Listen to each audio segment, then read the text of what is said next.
여러분, 이 세상에 있는 모든 것들은 참 잘 변하는 것 같아요. 근데 변하지 않는 것이 있을까요? 제가 포털 사이트에 이 세상에서 변하지 않는 것은 무엇인가 하고 한번 검색어를 쳐서 질문을 내용을 올려봤습니다. 그랬더니 그 답변에 올라온 게 이런 게 있었어요. 저하고 좀 비슷한 질문을 한 사람의 질문이 있더라고요. 그건 뭐냐면 한번 읽어보시면 들어보시기 바랍니다. 다음 달에 군대에 갑니다. 여자친구가 기다림의 징표로 영원히 변하지 않는 것을 선물해 달라고 하는데 그런 의미를 부여할 수 있는 좋은 선물이 없을까요? 이 남자 같아요. 근데 군대를 간대요. 근데 여자친구가 선물을 달라는 거예요. 근데 어떤 선물을 달라고 그래요? 영원히 변하지 않는 것, 그것을 선물해 달라는 거예요. 그러니까 이 참 얼마나 당황스럽겠어요. 그래서 질문을 이 사람이 또 올렸더라고요. 그래서 질문에 많은 사람들이 질문을 올리면 답을 좀 달거든요. 근데 그 답에 어떠한 것들이 올라왔을까요? 맞습니다. 여러분들이 상상한 그것들이 올라와 있어요. 반지를 선물을 해라. 반지 볼 때마다 너 생각할 거다. 뭐 이런 거. 아니면 손 거울을 선물을 해라. 뭐 사진을 선물을 해라. 어떤 사람은요 참 독특하던데 시집을 선물해라. 근데 이 시집 선물했다가 딴 사람한테 시집 가면 어떡하려나 모르겠어요. 그래서 뭐 시집도 선물해라. 그래서 이런 추억의 물건들을 선물을 해서 영원히 그걸 간직하도록 해라 라는 이야기들이 있었습니다. 근데요 한 답변이 좀 매우 독특한 답변이 있었어요. 그건 뭐냐면 이렇게 답변이 있었습니다. 제가 읽어드릴게요. 들어보세요. 영원히 변하지 않는 것은 없다고 봅니다. 시간이 흐름에 따라 모든 것이 변하니까요. 여자친구분이 물질적인 것을 원한다면 군대에 계실 때 헤어질 가능성이 높고요. 정신적인 것을 원한다면 헤어질 가능성이 낮습니다. 이 여자친구가 물질적인 것을, 그 영원한 것을 가지려고 그랬으면 헤어질 가능성이 높다는 거예요. 하지만 정신적인 것을 원한다면 헤어질 가능성이 낮다는 거죠. 아무튼 정신적인 것을 원할 때에는 당신의 마음을 선물하세요. 진심을 담아 고백하는 게 좋죠 라는 그런 답이 올라왔더라고요. 근데 참 이게 이런 뭐 이야기도 할 수가 있겠구나 라는 생각이 들었는데 그 밑을 보고 제가 더 깜짝 놀랐습니다. 저는 중학교 3학년이에요 이렇게 얘기하더라고요. 이 중3이 군대 가는 사람의 그 심정을 답변을 한 거예요. 그러면서 저는 어릴 때부터 소설을 많이 읽어서 이런 상황을 잘 아는 것 같아요 이러면서 이 조숙한 중3이 이 군대 가는 사람에게 조언을 올린 내용을 살펴보았습니다. 이제 군대 가게 되면 10중 8구는 좀 많이 이제 깨지는 것 같아요. 관계가 영원할 수 없죠. 여러분, 이 세상에 영원한 게 뭐가 있을까요? 많은 사람들은 영원한 것을 위해서 많이 노력을 합니다. 사랑이 영원하다. 사랑도 쉽더라고요. 이 젊음, 열정은 영원하다. 열정, 열기 이런 것들도 다 나이가 들고 하면 그 열정이 다 식어지더라고요. 많은 사람들은 또 생각합니다. 절대 가치가 여겨지고 있다는 집이 가치가 있는 거 아니냐. 자동차, 내 부동산, 재산 이러한 것들이 가치가 있다고 생각하지만 마지막 한 단어 죽음 앞에서 이 모든 것들은 가치를 다 상실해 버리고 말더라는 것이지요. 과연 영원히 변하지 않는 가치가 있을까요? 성경은요 영원히 변하지 않는 한 가치를 이렇게 이야기하고 있어요. 시편 102편 26절과 7절 보니까 이렇게 말씀합니다. 천지는 없어지려니와 주는 영존하시겠고 그것들은 다 옷같이 낡으리니 의복같이 바꾸시면 바뀌려니와 주는 한결 같으시고 주의 연대는 무궁하리이다. 아멘. 주님은 어떻게 하신다는 거예요? 26절 보니까요 천지는 없어져요. 하지만 주님은 영원히 존재하는 분이심을 믿으시기 바랍니다. 주의 연대는요 무궁하다는 것입니다. 예수님도 누가복음 21장 33절에 이렇게 말씀하셨어요. 천지는 없어지겠으나 내 말은 없어지지 아니하리라. 이 세상 모든 것 변해도요, 우리 하나님은 영원하신 줄 믿으시기 바랍니다. 하나님의 그 말씀은 영원한 가치라는 것을 믿으시기 바랍니다. 이 하나님께서, 이 하나님의 말씀이 우리에게 주는 진리가 있습니다. 그것은 구원의 은혜입니다. 우리를 구원으로 불러주셨고, 그 구원이 영원하다는 것을 알려주셨고, 그 구원의 길로 우리를 초대하고 계시다라는 것이지요. 이 영원한 구원의 길을 걸어가는 우리들에게 가장 필요한 자세가 무엇일까요? 우리는 이 구원의 길을 어떻게 걸어 나아가야 할까요? 하나님을 확신하며 나아가는 구원의 길 안에서 우리는 어떠한 태도와 모습을 가져야 하는지 오늘 말씀을 통하여 살펴보기 원합니다. 먼저 구원의 길을 걷는 우리들이 기억하는 삶의 태도와 자세가 있어요. 그것은 뭐냐? 안에서의 일이에요. 우리 안에 하나님이 하시는 한 일이 있다는 것이지요. 하나님께서 우리 안에서 무엇인가를 행하신다는 것을 구원의 길을 걸어가는 사람들은 늘 기억해야 된다는 겁니다. 오늘 빌립보서 2장 13절이 이렇게 이야기하고 있습니다. 너희 안에서 행하시는 이는 하나님이시니 자기의 기쁘신 뜻을 위하여 너희에게 소원을 두고 행하게 하시나니. 여기에 너희 안에서는 우리 신자들을 얘기하는데요, 우리 안에서 행하시는 이가 하나님이시라는 거죠. 이 안에서 행한다라는 그 영어 표현을 보니까요, 그 works라는 단어를 썼어요. 여기 일하다라는 뜻이거든요. 그런데 works in, 이 우리 안에서 하나님이 일을 하신다는 거예요. 그러한 단어로 하나님의 일하심을 말씀하고 있습니다. 그러면 하나님께서 우리 안에서 하시는 일의 구체적인 것은 무엇일까요? 그것이 바로 구원입니다. 우리는요, 지난 한 20주간에 걸쳐서 구원에 대한 말씀을 살펴보았습니다. 사실 저도 이렇게 길게 말씀을 나눌 생각은 없었는데, 이렇게 구원에 대해서 다루다 보니까 정말 함께 나눌 이야기가 너무나도 풍성하다는 것을 경험할 수 있었습니다. 그렇습니다. 하나님께서 우리 안에 행하신 일은 구원의 일입니다. 우리를 먼저 구원으로 부르셨지요. 불러서 우리를 거듭나게 하셨어요.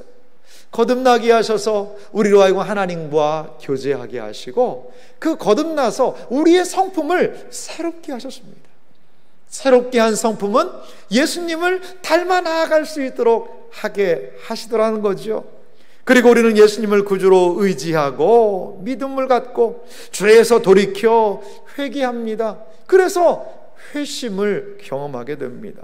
이렇게 하나님은 우리 안에서 구원의 놀라운 일들을 행하시지요.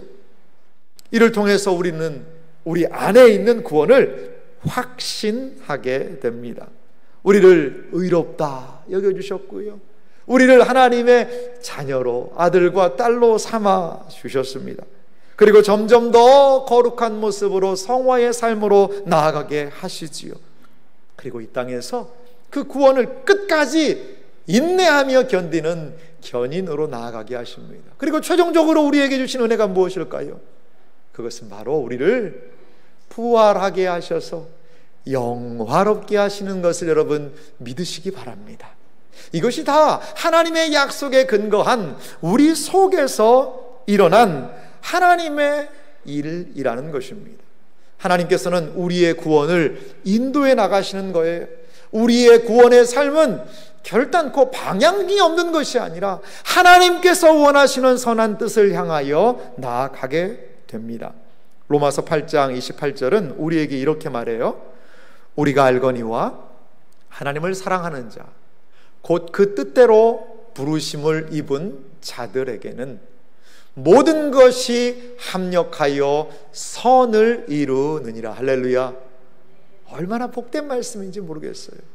우리가 때로 곁길로 갈 때도 있고, 우리가 때로 무지할 때도 있고, 우리가 때로 연약할 때도 있지만 하나님께서는 우리의 구원을 이끌고 인도해 나가시는 분이심을 여러분 믿으시기 바랍니다.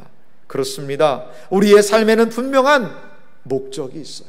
우리의 삶에는 분명한 방향이 있습니다. 하나님의 선한 뜻, 그 구원을 이루실 때까지 우리의 구원의 여정은 계속된다는 것입니다. 그런데 이렇게 생각할 때요, 어떤 분들은 이런 질문을 하기도 해요. 하나님의 일하심이 있다면 우리 그 신자들이 너무 수동적으로 변하는 게 아닌가. 하나님이 다 하신다면 우리는 아무것도 안 하고 탁 수동적으로만 있는 그러한 삶을 살지 않을까라고 생각할 수 있습니다. 과연 그럴까요? 아닙니다. 예수님께서 우리 안에 구원을 시작하셨어요. 그리고 우리 안에 성령 하나님을 보내주십니다. 성령 하나님은요, 우리로 하여금 이 시작된 구원의 여정에서 하나님의 뜻을 따라 살고자 하는 마음을 주시는 거예요. 의지를 일으키세요. 그래서 신자 내부 안에서 일어난 하나님의 구원이 자연스럽게 우리의 어디로요? 바깥으로 나타나게 하신다는 겁니다. 로마서 6장 13절에 보니까 이런 말씀이 있습니다. 또한 너희 지체를 불의의 무기로 죄에게 내주지 말고 오직 너희 자신을 죽은 자 가운데서 다시 살아난 자 같이 어떻게 해요? 하나님께 드리며 너희 지체를 의의 무기로 하나님께 드리라. 아멘. 그렇습니다. 신자의 삶은 이제 죄를 짓거나 아무것도 이루어지지 않은 중립, 소극적인 상태가 아니라요, 적극적으로 하나님을 섬기며 만왕의 왕 되신 하나님께 헌신하는 것으로 우리의 삶을 드려야 된다는 것입니다. 신자는 의를 위하여 사용되는 삶으로 우리 자신을 하나님께 드려야 할 줄 믿습니다. 이것이 바로 우리 안에서 일어난 구원의 은혜 때문에 나타나게 되는 일들이라는 것이지요. 이제 자연스럽게 우리 안에 하나님께서 구원의 놀라운 은혜의 역사들을 이루셨다면 이제 우리는 우리 바깥을 좀 살펴볼 필요가 있습니다. 우리 밖에 어떤 일들이 일어날까요? 우리 밖에는 구원을 나타내는 신자의 삶이 이 바깥으로 표출이 되어야 됩니다. 성경 본문 2장 12절 말씀을 좀 함께 볼까요? 그러므로 나의 사랑하는 자들아, 너희가 나 있을 때뿐 아니라 더욱 지금 나 없을 때에도 항상 복종하여 두렵고 떨림으로 너희 구원을 이루라.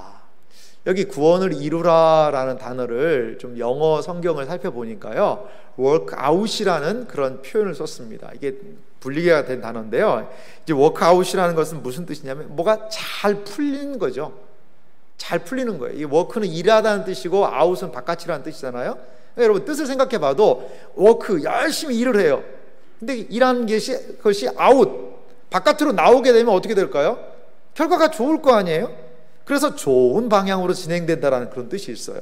어떤 문제가 해결된다는 그런 뜻이 있어요. 워크하고 아웃을 딱 붙여놓으면 그게 운동이라는 뜻도 있습니다. 그러니까요, 어떤 내부에 있는 것이 바깥으로 드러난다라는 그러한 의미가 여기에 있는 것 같습니다. 이것은요, 히브리 원어에도 헬라어 원어에도요 그런 의미가 있어요. 이 이루라라는 그 단어 속에는요, 애써서 완성하다라는 뜻이 있습니다. 그러니까 우리의 구원을 이루라는 것은 다시 중생을 거듭남을 이루라는 것이 아니고요, 성화의 삶을 이루라는 거예요. 성화를요 애쓰고 힘써서 이루어내라는 것이죠. 여기에서 우리 신자의 두 가지 모습을 살펴볼 수 있습니다. 그것은 안과 밖의 문제예요. 신자의 안에서 하나님께서 하신 일이 분명히 있고요, 신자의 아웃, 바깥으로 드러나는 일들이 분명히 있어야 된다는 것이죠. 신자의 내면에서 어떤 일이 발생하게 되면 그 내면에서 발생한 일은 반드시 외부로 나오게 된다는 겁니다. 제가 한번 예를 들어볼게요. 어떤 사람이요, 갑자기 나 지나가는데 나한테 돈을 주고 싶다는 거예요. 그래서 10만 원을 딱 준 거예요. 여러분 기분이 좋아요, 안 좋아요? 좋죠. 그래서 10만 원을 받았습니다. 받아도 됩니까? 받아도 된다는 거예요. 당신 주고 싶었다는 거예요. 10만 원을 받았어요. 그리고 10만 원을 주머니에 딱 넣어놨어요. 그리고 걸어가요. 기분이 나쁩니까? 아이고 이것도 언제 갚아야 되나 라는 생각으로 근심이 돼요? 그렇지 않잖아. 일단 받았으니까. 아니 10만 원이 내 주머니에만 들어와도 기분이 좋거든요. 얼굴이 좋거든요. 생글생글 되거든요. 그런데 하나님의 놀라운 구원의 은혜가 우리 신자의 안에 있는 사람이라면 바깥으로 드러나는 신자의 모습이 어떻겠냐 이거예요. 안에 들어간 것은 반드시 바깥으로 표출되는 것에 영향을 미치게 된다는 것입니다. 빌립보서 1장 6절은요 이렇게 말씀해요. 너희 안에서 착한 일을 시작하신 이가 그리스도 예수의 날까지 이루실 줄을 우리는 확신하노라. 할렐루야. 우리 안에 우리 하나님께서요 그리스도의 놀라운 구원의 은혜로 착한 일을 시작하신 줄 믿으시기 바랍니다. 우리 안에 시작한 이 착한 일은 끝날까지, 그 구원이 완성되는 날까지 이어지게 될 줄 믿습니다. 또한 이렇게 우리 안에 착한 일이 하나님으로 인해 시작됐다면 우리는 그 착한 일이 외형적으로 드러나야 된다는 거예요. 베드로전서 2장 12절 말씀은요 우리 한 목소리로 좀 같이 읽도록 하겠습니다. 우리 좀 난방을 꺼도 될 것 같습니다. 같이 한번 읽겠습니다. 같이 읽습니다. 너희가 이방인 중에서 행실을 선하게 가져 너희를 악행한다고 비방하는 자들로 하여금 너희 선한 일을 보고 오시는 날에 하나님께 영광을 돌리게 하려 함이라. 아멘. 이 베드로 사도는요 신자들에게 이런 이야기를 해요. 이방인 중에서 행실을 선하게 가지라는 거예요. 이방인들이 믿지 않는 사람들이 막 어려움을 주고 그럴 수 있는데 그 중에서 어떻게 하라는 거죠? 선한 행실로 우리는 표현해야 된다는 거예요. 너희 선한 일을 보고 이 선한 행동을 보고 하나님께 영광을 돌리게 하라는 거죠. 우리 안에 하나님께서 선한 일을 시작하셨다면 우리의 삶의 모습에서도 그 선한 행실이 나타나야 할 줄 믿습니다. 이것이 신자의 안과 밖에서 일어나는 일입니다. 우리 안에 하나님께서 행하신 일이 분명하다면 하나님의 역사는, 일하심은 우리의 삶에서 분명하게 선한 행실로 구별된 모습으로 나타나게 되더라는 것입니다. 이 밖으로 나타난 신자의 삶의 모습을 한 단어로 정리하자면 그것은 분투함이라는 단어일 것입니다. 신자에게 임한 구원의 은혜를요 힘을 다해 이루며 살아가고 삶으로 우리는 어떻게 해야 돼요? 분투해야 한다라는 것입니다. 신자의 구원이요 완전히 이루어질 때까지 우리는 나태할 수가 없다는 거예요. 계속 영적인 성숙을 위해서 자라나야 한다라는 것입니다. 이미 신자 안에서 이루어진 구원이지만요 그 과정에서 신자들은 자신을요 부단히 성화하며 점점 더 하나님이 기뻐하시는 모습으로 자라가야 한다는 겁니다. 고린도전서 9장에 보니까 이러한 신자의 삶을 이 달리기, 경주로 비유하고 있습니다. 고린도전서 9장 24절과 5절을 보면은요 운동장에서 다름질하는 자들이 다 달릴지라도 오직 상을 받는 사람은 한 사람인 줄 너희가 알지 못하느냐?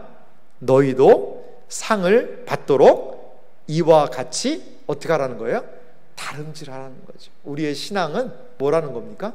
이 다름질하는 경주와 같다는 거예요. 25절 이어서 이야기합니다. 함께 읽어보도록 하겠습니다. 같이 읽겠습니다. 이기기를 다투는 자마다 모든 일에 절제하나니 그들은 썩을 승리자의 관을 얻고자 하되 우리는 썩지 아니할 것을 얻고자 하노라. 아멘. 그렇습니다. 우리는 왜 이 땅에서 분투하는 삶을 살아야 할까요? 썩지 아니할 것을 우리에게 하나님이 주신다고 그랬거든요. 그러니까 우리 안에 있는 하나님의 은혜는 우리 바깥으로 드러나게 되더라는 것입니다. 성경은 모든 하나님의 백성들이 영적인 분투하는 삶을 살 것을요 촉구하고 있어요. 하나님의 자녀들은 이 세상을 살아가면서 하나님의 자녀답게 세상에 구별된 존재로 살아 나아가야 할 줄 믿습니다. 우리가요, 이 구원의 은혜를 생각할 때 내 안에 있는 중생, 거듭남, 그것들을 생각하는 것도 참 큰 의미가 있어요. 하나님의 은혜가 얼마나 큰지를 생각하고 감격하는 것 중요하지요. 복음적인 설교를 듣는 것 얼마나 중요합니까? 하지만요, 이러한 모든 것들이 무엇을 대신할 수 없을까요? 순종의 삶을 결코 대신할 수 없다라는 것입니다. 결국 하나님은 우리 자신이 하나님의 계명에 뭐 하기를요? 순종하기를 원하신다라는 것입니다. 전도서에서 솔로몬은 이 12장 13절을 통해 이렇게 이야기를 해요. 일의 결국을 다 들었으니 하나님을 경외하고 그의 명령들을 지킬지어다. 이것이 모든 사람의 본분이니라. 아멘. 하나님을 경외하고 그의 명령들을 지키는 삶, 그것은 우리 안에 구원을 얻은 신자들이, 우리 안에 구원의 역사가 시작된 신자들이 바깥으로 드러내 보여야 하는 마땅한 순종의 삶이라는 것입니다. 우리 신자에게 가장 중요한 문제가 그래서 무엇일까요? 우리 안에 구원의 문제가 있다면 바깥으로 그 구원의 문제가 드러나는 순종의 삶이 필요하다는 것을 여러분 믿으시기 바랍니다. 이제 마지막으로 이 구원의 여정을 걷는 우리에게 필요한 것이 있어요. 첫 번째는 우리 안에 역사하신 하나님의 일이 있다는 것을 우리 안에서 살펴보았고, 이제 그것이 우리 바깥으로 어떻게 순종으로 표현되어야 할 것인가를 살펴보았습니다. 이제 마지막으로 구원의 여정을 걷는 우리가 기억할 것이 있는데, 그것은 구원을 받은 것이 나 혼자만은 아니라는 거죠. 나 혼자만의 구원이 아니에요. 하나님께서는 구원 얻은 사람들을 모아서 교회라고 이름 지어 주셨습니다. 그리고 하나님의 구원을 얻은 다른 많은 지체들을 만나게 하셨다라는 것입니다. 세 번째 우리가 기억할 것은 바로 이러한 구원 얻은 공동체에 관한 문제라는 것입니다. 모든 일에 우리는 겸손한 마음을 가져야 한다라는 거죠. 구원받은 다른 사람들과의 관계가 중요하다라는 것입니다. 빌립보서 2장 14절은요 이렇게 이야기를 합니다. 모든 일을 원망과 시비가 없이 하라. 이 원망이라는 단어의 뜻을 살펴보니까요, 불평을 품고 어떻게 하는 거냐면 이 수군수군 거리는 것을 이 원망이라고 생각할 수 있다는 거죠. 이 불평을 품고요 막 수군수군 내는 것이 바로 원망이라는 거죠. 이건 의지적인 행동이 바로 원망입니다. 시비는 뭘까요? 시비는 악한 생각에서부터 나온대요. 악한 생각에서부터 나오는 불안한 생각, 의심, 논쟁, 다툼, 이런 것들을 시비라고 이야기합니다. 우리도 보통 흔히 이야기하잖아요. 나한테 시비를 걸지 마라라고 얘기하지 않습니까? 어떠한 이 악한 생각으로부터 트집을 잡는 것이죠. 이건 지적인 행동입니다. 이 원망과 시비, 이것이 난무했던 시대가 있었으니 그 시대는 어떤 시대였을까요? 이스라엘의 광야 시대였습니다. 광야에 이스라엘 백성들이 지나가면서요 얼마나 많이 원망하고 불평하고 트집을 잡고 불순종했는지 몰라요. 하나님께서 민수기 14장 22절부터 23절 보니까 이스라엘 백성들에게 이러한 이야기를 하세요. 참 하나님도 마음이 많이 답답하셨던 것 같아요. 하나님의 심정을 가지고 이 말씀을 한번 보시기 바랍니다. 내 영광과 애국과 광야에서 행한 내 이적을 보고서도 이같이 10번이나 나를 시험하고 내 목소리를 청종하지 아니한 그 사람들. 그러니까요 하나님이 다 세고 계신 거예요. 10번이나 이게 40년 다 가지도 않았어요. 한 1년 조금 더 간 시간인데 그동안에 10번이나 하나님을 시험하고 원망하고 목소리를 청종하지 않는 불순종으로 나갔다는 것이지요. 23절은 이어서 말합니다. 내가 그들의 조상들에게 맹세한 땅을 결단코 보지 못할 것이요 또 나를 멸시하는 사람은 한 사람도 그것을 보지 못하리라. 이들은요, 불평하고 원망하다가 가나안 땅에 들어가지 못하게 되는 이러한 상황에 놓이게 되었습니다. 그렇다면 구원 얻은 공동체가 보여야 되는 온전한 태도는 무엇일까요? 오늘 빌립보서 2장 2절과 3절은 구원 얻은 공동체, 우리 안에 구원의 은혜가 있는 사람들이 바깥으로 표현해야 되는 모습이 무엇인지를 일러주고 있습니다. 우리 2절 말씀을 같이 한 목소리로 읽어보도록 하겠습니다. 마음을 같이 하여 같은 사랑을 가지고 뜻을 합하여 한 마음을 품어 아무 일에든지 다툼이나 허용으로 하지 말고 오직 겸손한 마음으로 각각 자기보다 남을 낮게 여기고. 아멘. 한 마음을 품어 우리 가운데 이 겸손한 마음을 가지라는 거죠. 거기 중요한 단어가 있는데요, 나보다 다른 사람을 더 낮게 여기라는 거죠. 여러분, 이 한글 낮게가 참 중요합니다. 이 쉬운 낮게가 있고요, 지은 낮게가 있어요. 잘 여러분 기억하셔야 됩니다. 낮게 여긴다는 것은 더 높게 여긴다는 거예요. 더 온전하게 여긴다는 거예요. 이 쉬운 낮게로 해야지 지은 낮게로 하면은 그 공동체가 분란을 일으킬 수밖에 없는 것입니다. 어떻게 나보다도 다른 사람을 더 온전하게 높게 여길 수 있을까요? 인정할 수 있을까요? 그것은 바로 겸손한 마음이 필요하더라는 것입니다. 겸손한 마음은 다양한 사람들의 마음을 하나로 모으게 합니다. 그래서 남을 더 낮게 여기게 되는 것이 바로 겸손한 마음 때문에 가능하다는 것이지요.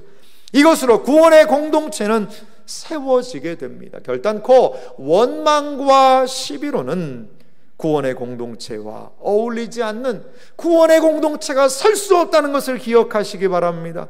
원망과 시비는 구원의 공동체를 분열시키고 마치 광야의 이스라엘 백성들처럼 하나님의 은혜를 망각하게 합니다. 신자는 구원의 공동체를 은혜로 세우고 구원의 은혜로 가득한 삶을 채워 나아가야 할 줄 믿습니다. 구원의 집에는요, 2개의 문이 있대요. 우리가 이 현재를 살아가는 구원의 집에는요, 2개의 창문이 있다는 거예요. 먼저 서쪽에 난 창문이 있답니다. 이 구원의 집에 사는 사람이 현재를 살아가면서 그 창문을 통해서 딱 보면 그 서쪽 창문에 뭐가 보이는 줄 아세요? 갈보리 십자가가 보이는 거예요. 그 서쪽 창문을 통하여 갈보리 십자가의 그 갈보리 언덕이 보이는 것이지요. 갈보리에서 돌아가신 그분께서 부활하신 것이 보이는 거지요. 부활한 핏무덤이 보이는 것입니다. 이것은 무엇을 이야기할까요? 우리의 구원의 출발점이 어디냐는 것이죠. 우리의 구원의 출발점은 예수 그리스도의 십자가의 속죄함이요, 부활의 능력으로 말미암아 우리가 거듭났고 이 구원을 출발한 줄 믿습니다. 동쪽으로 창문이 나 있어요. 이 구원을, 현재를 살아가는 구원의 집에 난 동쪽에 있는 창문에는 뭐가 보일까요? 바로 예수 그리스도께서, 하나님께서 약속하신 새하늘과 새 땅의 영광스러움이 있다는 것입니다. 우리가 걸어갈 본향이요, 우리가 거듭나고 새로워져서 우리가 부활의 몸을 입고 주님과 영원히 함께할 새하늘과 새 땅의 영광이 동쪽 창문을 향하여서 빛으로 찬란히 들어온다는 것이지. 이것은 우리의 미래에 대한 모습이라는 것이지요. 현재를 살아가는 우리에게 구원이 흐릿해요. 왜 그럴까요? 우리의 정체성이라고 할 수 있는 갈보리 십자가의 은혜가 흐려지면 우리의 구원의 정체성이 흐려지는 것입니다. 이 땅을 살아가는 우리의 삶이 너무나도 방향이 없어요. 칼질자로 왔다 갔다 해요. 왜 그럴까요? 우리의 영광스러운 미래, 동쪽 창문을 통하여 들어오는 새하늘과 새 땅의 영광의 빛을 보지 못하니까 우리의 삶에서의 방향성을 상실하게 되더라는 것입니다.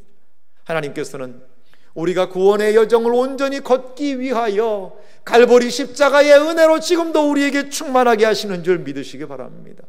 우리로 하여금 길을 잃지 않기 위하여 하나님께서는 새하늘과 새 땅의 영광스러운 빛을 우리의 영혼에 비추어 주셔서 구원의 여정을 온전히 걸어가게 하시는 줄 믿으시기 바랍니다.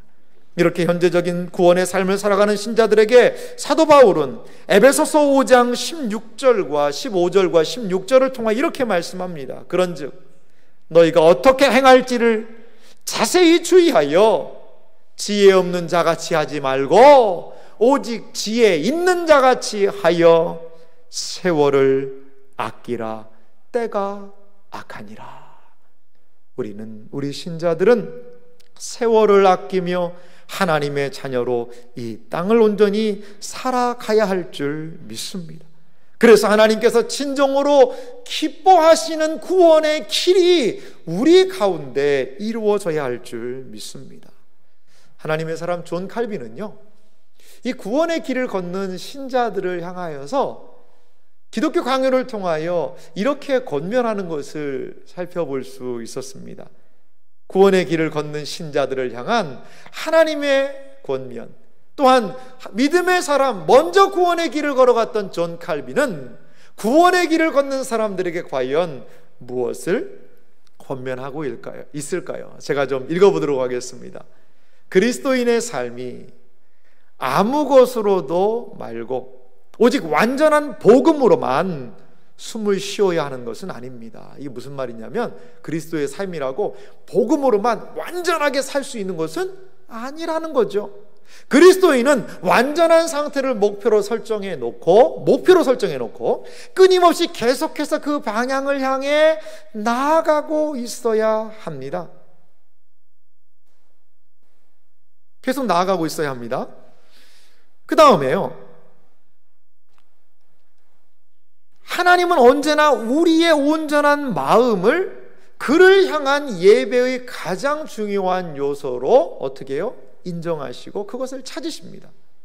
그러나 육체를 입고 있는 동안에는 어느 누구도 끊임없는 열심으로 계속해서 전진할 수 있을 만한 힘이 없고 대부분이 연약함에 눌려서 머뭇거립니다. 하지만 미약한 힘으로라도 할 수만 있으면 최선을 다해서 기왕에 시작된 나그네의 여정을 끝까지 마치도록 해야 하겠습니다. 아무리 연약한 그리스도인이라도 매일매일 조금씩 전진하는 법입니다. 그러므로 절대 포기하지 말고 날마다 주님의 길을 걸으며 전진하도록 합시다. 그리고 자꾸 실패한다고 해서 절대로 좌절하지도 맙시다. 이 연약한 육체를 벗고 하나님과의 충만한 교제에 들어갈 그날이 오면 마침내 그 완전한 목표에 도달하게 될 것입니다. 이 땅에서의 실패가 있고 넘어짐이 있는 것, 그것에 대해서 칼빈은 왜 하나님의 말씀이 있는데 넘어지고 그럽니까? 그러면 됩니까? 라고 이야기하잖아요. 육신의 연약함 때문에 넘어질 수 있다는 것이지요. 육신의 연약함 때문에 지체될 수도 있다는 거예요. 하지만 우리 하루에 조금씩이라도, 하루에 한 걸음이라도 이 구원의 길을 계속해서 이 믿음의 여정을 끝까지 같이 갑시다라고 이야기를 하고 있더라는 겁니다. 코로나가 한참 심할 때 우리 성도님들과 함께 찬양을 한 적이 있어요. 우리 손잡고 가세라는 찬양인데요, 그 찬양을 우리 장년들과 우리 아이들 같이 부르면서 하나님의 은혜를 따라 나아가자는 찬양을 했는데, 제가 이 설교 말씀을 준비하는데 그 영상이 떠올랐습니다. 그때의 감격을 다시 한번 생각하면서 우리 손잡고 가세 찬양의 영상 한번 들어보도록 하겠습니다.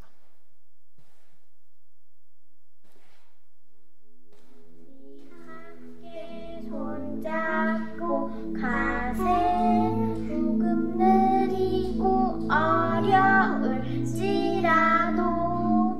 주님 부르신 그 감격 붙잡고 손잡고 함께 가세.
힘겨울지라도 주님 부르실 그날을 향하여 손잡고 함께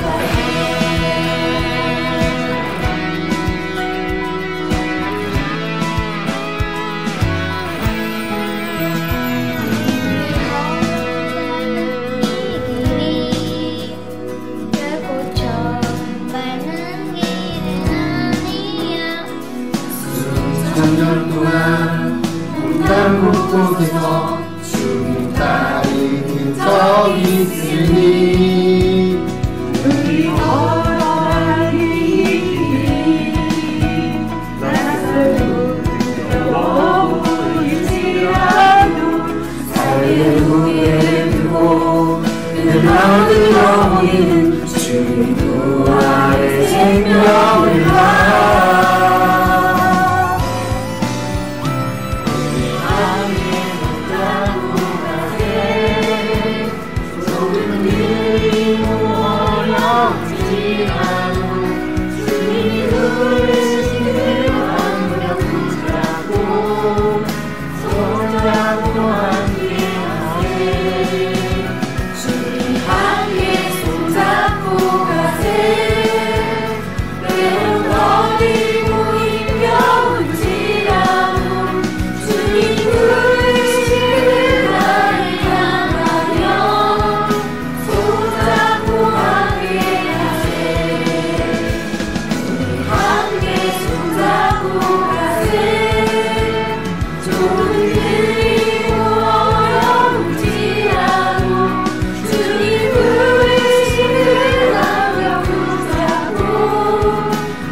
그렇습니다.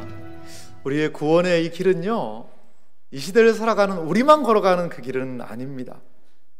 이 길이 낯설고 두려워 보일지라도 이미 수많은 사람들이 수천 년 동안 온 땅 곳곳에서 주님을 따르는 그 많은 흔적들이 이미 있었던 거예요. 그리고 또한 우리는 혼자가 아니잖아요.